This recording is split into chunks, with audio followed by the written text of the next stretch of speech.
Pessoal, tudo bem com vocês? Esperamos que sim! Na aula de hoje vamos aprender um pouquinho sobre o tecido nervoso e seus componentes celulares tanto no sistema nervoso central quanto no sistema nervoso periférico. Vamos lá?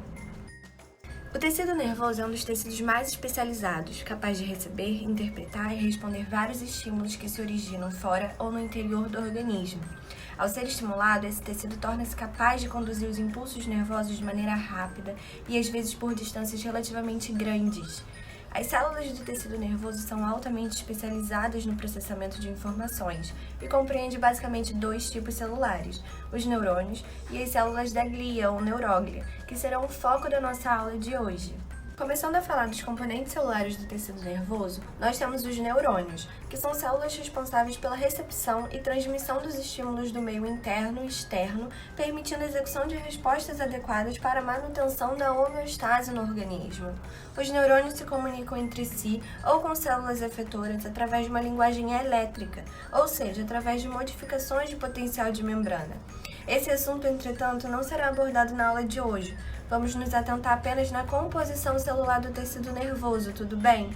Uma observação interessante a respeito dos neurônios é a de que a maioria não se divide, ou seja, após a diferenciação não são produzidos novos neurônios, com exceção das regiões do bulbo olfatório e do hipocampo, na qual neurônios novos são formados diariamente. A maior parte dos neurônios possui três regiões responsáveis por funções especializadas: o corpo celular, os dendritos e o axônio, e nós vamos falar sobre cada uma dessas regiões separadamente.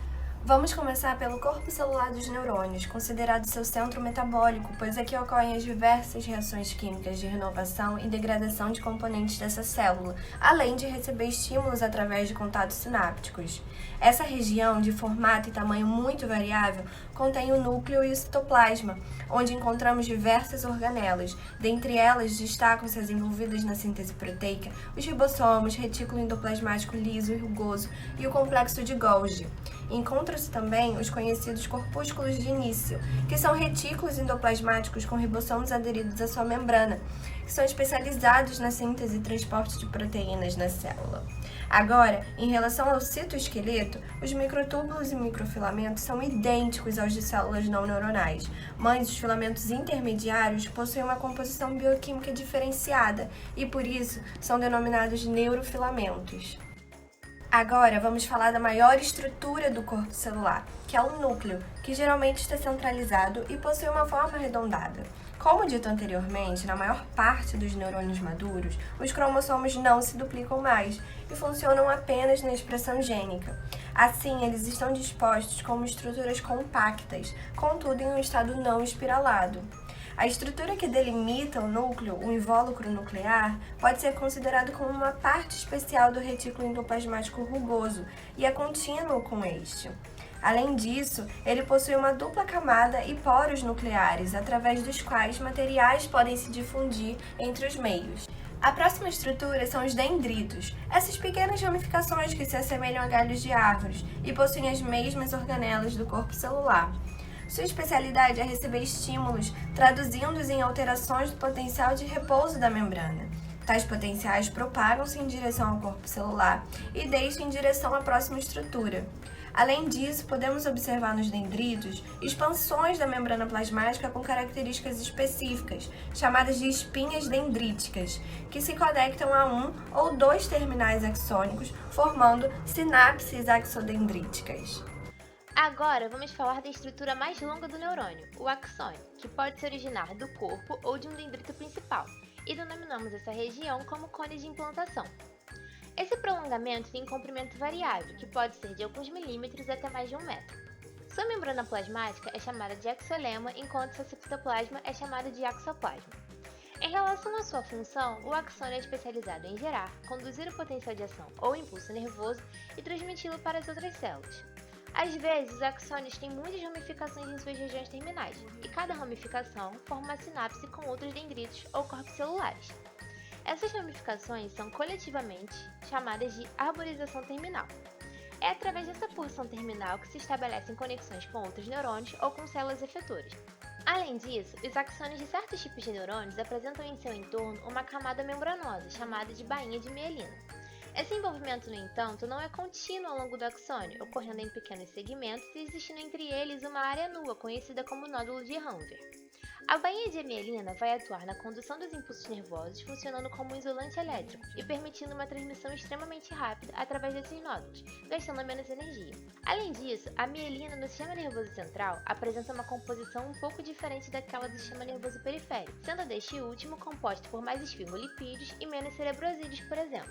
Ademais, enquanto no sistema nervoso central os axônios estão expostos nos já vistos nódulos de Hanver, no sistema nervoso periférico eles são parcialmente revestidos por projeções do citoplasma e das células de Schwann, que vamos falar mais pra frente.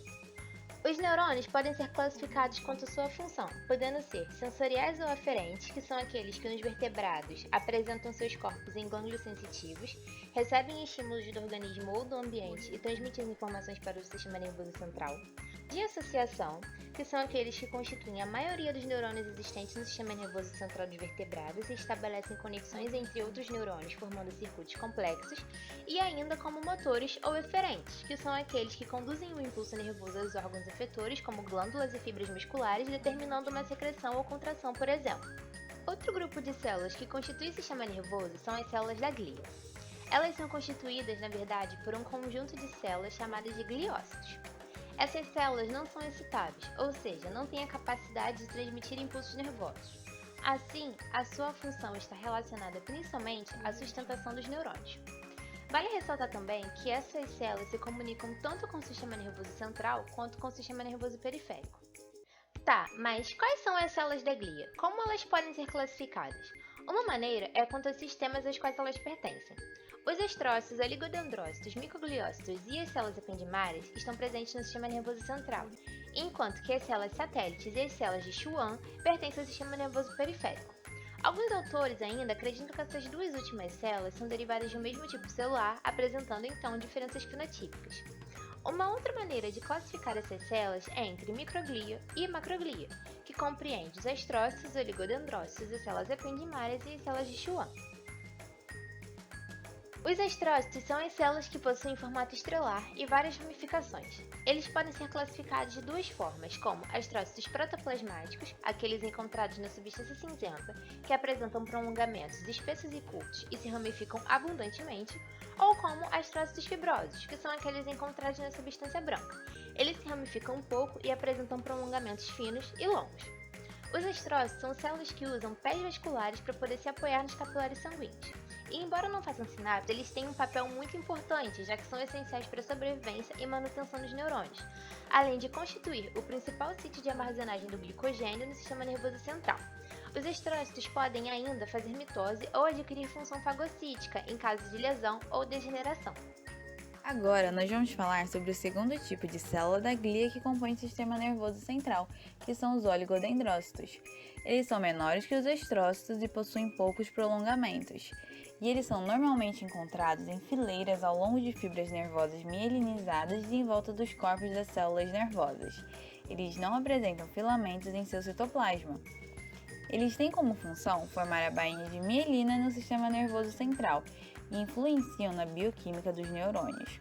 Eles podem ainda ser classificados quanto à sua localização, em oligodendrócitos satélite, que são encontrados junto aos corpos celulares e dendritos, e oligodendrócitos fascicular, que estão juntos às fibras nervosas. Agora nós vamos falar sobre as células ependimárias. Elas provêm do neuroepitélio embrionário e também são chamadas de epêndima.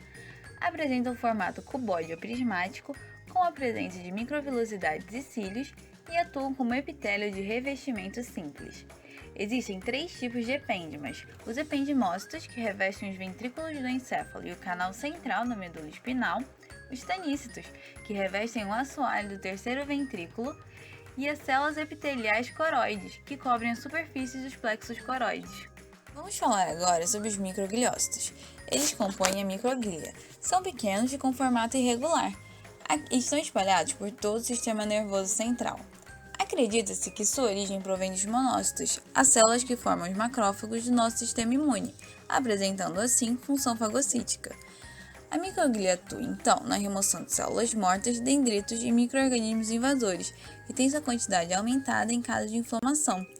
Essas células podem ainda reagir às mudanças em seu microambiente, migrar para locais de lesão e proliferar, além de interagir com leucócitos, apresentar antígenos e ter papel fundamental na resposta imune do sistema nervoso central. Elas são aliadas aos monócitos provenientes dos vasos sanguíneos. Agora nós vamos falar sobre as células da glia que compõem o sistema nervoso periférico. A primeira delas são as células satélites. Essas células são lamelares ou achatadas. Elas estão presentes nos gânglios nervosos e circundam o corpo celular dos neurônios, dos gânglios sensitivos e do sistema nervoso autônomo. Por fim, vamos falar sobre as células de Schwann. Elas apresentam núcleos ovoides e alongados. Além disso, elas envolvem os axônios, formando a bainha de mielina do sistema nervoso periférico. Em caso de injúria de nervos, elas auxiliam na regeneração das fibras nervosas, além de apresentar capacidade fagocítica e poder secretar fatores tróficos que podem desencadear a regeneração axônica. É importante lembrar que alguns autores acreditam que as células de Schwann e as células satélites são derivadas do mesmo tipo celular, mas apresentam pequenas diferenças fenotípicas. Bom, pessoal, por hoje é só. Muito obrigada pela atenção, bons estudos e um forte abraço!